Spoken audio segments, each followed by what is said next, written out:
So that's a better view of the North Bourke Bridge, lift bridge. I don't want to be jumping down there. Oh, there's a fish. Everything's turned off, and yeah, not good. There's a massive amount of rain coming through. Get stuck in here, you're not going to get out. Goat family. Come on, off the road. They're pigs. They're not goats, they're pigs. Oh, piggy pigs. So as we're going along the side of the road, we noticed a fair bit of white stuff that looked like sort of snow or foam or something like that on the side. And we went past some big bales that I reckon were cotton bales. So I reckon this is the cotton that comes out the top of the trucks on the way to the cotton processing area. And that's what it is. It looks like snow. It feels cold out there like snow, but it's actually cotton. Here's a close-up of that cotton you saw on the side of the road. And now I know where cotton balls come from. Someone comes along and picks them up off the side of the road. Bourke, 2 Ks. So it looks like a much better day today, or actually the next few days. We're at Mays Bend, which is about 16 kilometres northeast of Bourke, and we were so lucky to jag this camp. Someone had just left, and we're right on the bend of the Darling River. We've got a flat spot there which is really great. There's probably about another 7 campers here today, and being Friday and the weekend coming up, I reckon there's going to be a few more, but what a great place.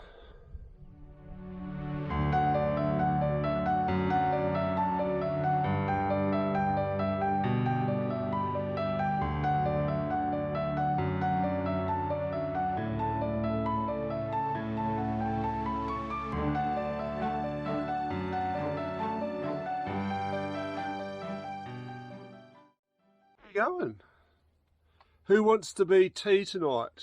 Do we want some of you, or do we want some of you? None. None?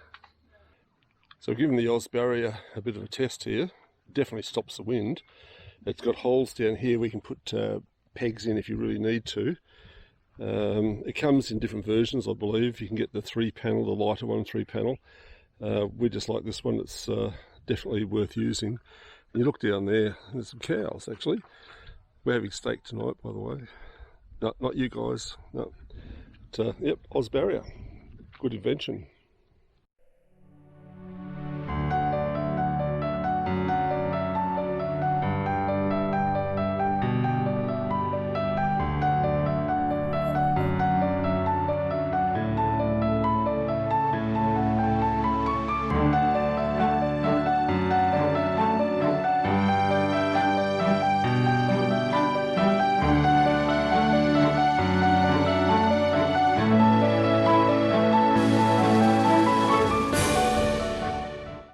This is the North Bourke Bridge. It's the first lift bridge made in New South Wales, so the ferries could get through along the Darling River. It says there's no fishing, climbing or jumping off the bridge, but I'd say that since we've had the floods, they've actually made it no walking as well, unfortunately, so don't even bother trying. We'll try and get a better vantage point where we can see the bridge.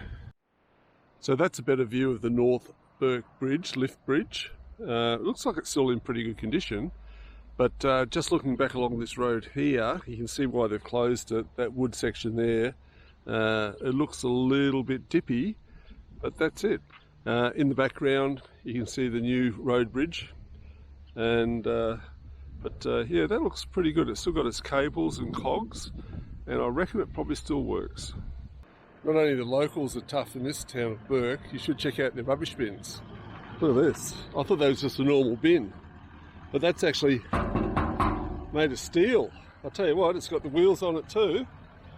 You wouldn't want to hit that with your car. That's pretty cool. We're at the port of Bourke. That's the old Crosley engine that gets fired up. It's probably worth seeing if it's going. You've got a coffee place over here. It's Sunday afternoon, so obviously it's not open on a Sunday afternoon. You've got a lot of turnaround area down here for your caravans and that. Public toilets over here. And we're just going to venture over here and see if we can see the river. So here's the Darling River. And this used to be the original port where all the barges with wool and grain and all that type of stuff would tie up. You wouldn't want to be jumping down there. Oh, there's a fish. I think it's a carp. Oh, you can see it. Bourke Cemetery. So at the Bourke Cemetery, and this is the older area through here. You've got a more modern one over here. But you can actually get your self-guided tour of the cemetery, and there's quite some significant graves in here, including Fred Hollows, who's been put over the other side. So I'll take some film of that as well. But if you're interested, have a look around, and there's a fair bit of history there. This is Fred Hollow's grave. They've got some information about him there from 1929 to 93. Basically, this is his headstone. You've got the words Dad written there by one of the kids, I'd say. And then Frederick Cossum Hollows, 9th of the 4th, 1929 to the 10th of the 2nd, 1993. He did such a lot of great work out here. Although from New Zealand, he wanted to be buried here, and you still see ads on telly with the Hollows Foundation looking after the kids with their eyesight. Yeah, what a great life. This one here is in the Muslim section, and it's from the camel drivers and the camel people back in the early day, which is a tribute to the transport that was required with the camels in the early days. But what's interesting here is all of the other graves are actually pointing sort of west, where these guys here are actually pointing towards Mecca. So yeah, very good. This is John McCrae's grave. He was the policeman that was shot by the bush ranger Captain Starlight. He was badly injured and later died back in 1868. So they're obviously looking after this one. So this lock on the Darling River was made back in 1897. It was the first lock to be made on the Murray-Darling River network. And it's still strong today. They're not using it as a lock to go down, but it's definitely holding up a fair bit of water as it goes down. You can see over there the actual lock that you go into, and you can see some of the cogs or where the handles would go to actually open the gates and that, but definitely not in use now. But yeah, quite significant. It's about 14 k's west of Bourke, and if you go to the information centre, they give you a pamphlet saying how to get here. And yeah, another great day in paradise. So in the 1962 Commonwealth Games, Percy Hobson was the first Indigenous athlete to win a gold medal. And this was actually a mural at Bourke by John Murray. He did that back in 2021. And you've got all these hands from the townspeople, school kids and Aboriginal people who've actually around the outside here. That's pretty special.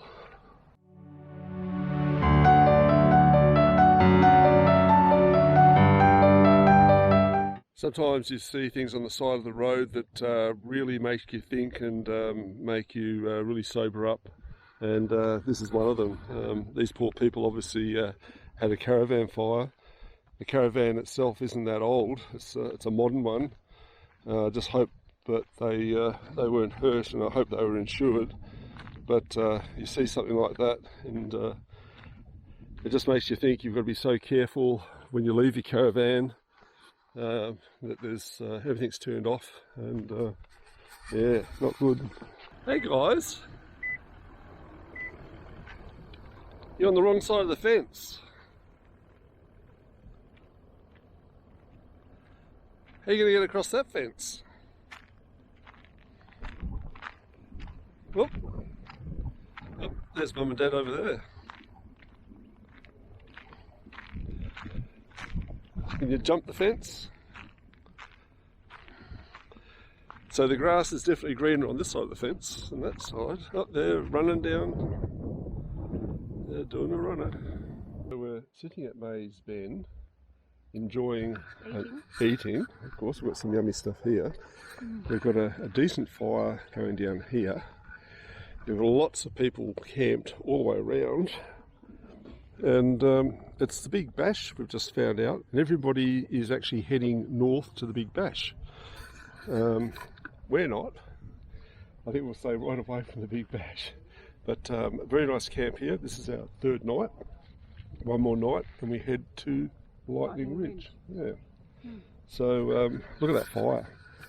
Somebody, I think this could have been the spare wheel off that poor old caravan that came to grief, but we're making good use of it. Doesn't get much better. So we've got our Oz barrier up, and we've got our nice fire here, and the Oz barrier is actually reflecting the heat back. It's doing a good job. Very nice. I don't know if you can see, but there's some little goats over the other side of the river there. They're wild. So these guys have actually parked further down the fence line and making it quite well.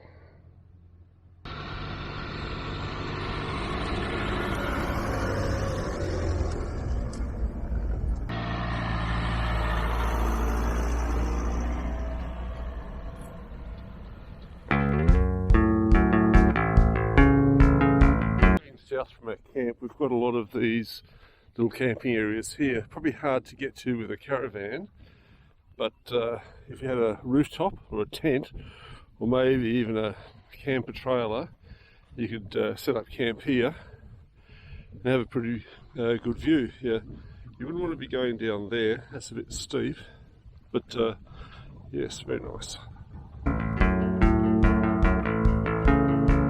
This is the camp further on from Mays Bend, where you follow the fence line through. Looks like we've had a few campers here the last couple of nights. So we're back on the Darling River, and yeah, it's quite wide here. But what spoils it is when people dump this sort of stuff. I just can't believe that people actually come to a nice camp and they can just leave their rubbish. It's just not good, especially when it's such a pretty place. What do you reckon about this site, Joey? Yeah, it's very nice. You could probably fit at least quite a few vans here on the end. Yep. But you can dot all the way back along the road. There's lots of little pull-offs, so there's heaps of space. And the kids could actually get down here, I reckon, and have a bit of a paddle. Probably some fish in there, and you've got some good solar here too. Yeah, nice and peaceful. It is actually better than probably where we are, where it's very busy. Yeah. So if you want to come up the fence line and keep continuing along the track out the back here, come and have a look. You might find a spot by yourself. Yep, that'd be good. So we've actually just walked here, so we're going to walk back. If we had a car here, we'd take that rubbish out, but unfortunately we're walking. About 3 k's. 2 kilometres to here. Yeah, about that, yeah. And 2 back. Yes. It'll be coffee time when we get back, Joey. Yeah, have a nice coffee. And there's rain. Weather. There's nice weather today, but apparently there's rain on the way, and a lot of the campers that we talked to last night are heading up to the Birdsville races, the Birdsville Bash. And Music Bash, yeah. And there's a lot of rain coming down across the country, and they're worried that they can't get in, so the main road in apparently goes under, so they've got to go further up north and in to get there. So hopefully they'll get in, and and we actually make our way up to Lightning Ridge tomorrow.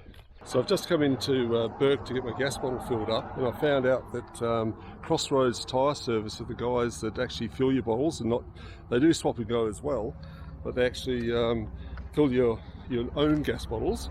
But when I was actually in here, I actually saw a lot of good stuff. So if you're in Bourke and you need some more gear, you just come into the shop here, and it's actually stacked with all sorts of good gear. They've got batteries, they've got everything, spanners, mechanical, electrical, and yeah, they've got heaps of stuff here. So if you're in Bourke and you need some gear, they've even got racks to the back of your car.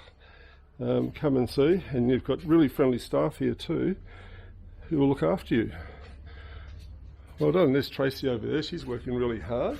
So I've just woken up early and checked the radar, and there's a massive amount of rain coming through. The trouble with this camp is that if you're in here and it rains and you get stuck in here, you're not going to get out. So luckily we actually set up the van last night ready to go. But there's so many people here, and I don't know if I should be going around waking them all up, or they probably will be getting stuck. I don't know. It's basically the calm before the storm here at the moment. But yeah, some people down there making a move already. But yeah, the road in is treacherous, so let's see what happens. So we've got a fantastic sunrise there, and over there you can see the rainbow, which is where the rain's coming from, and we're going to get out in time, we hope.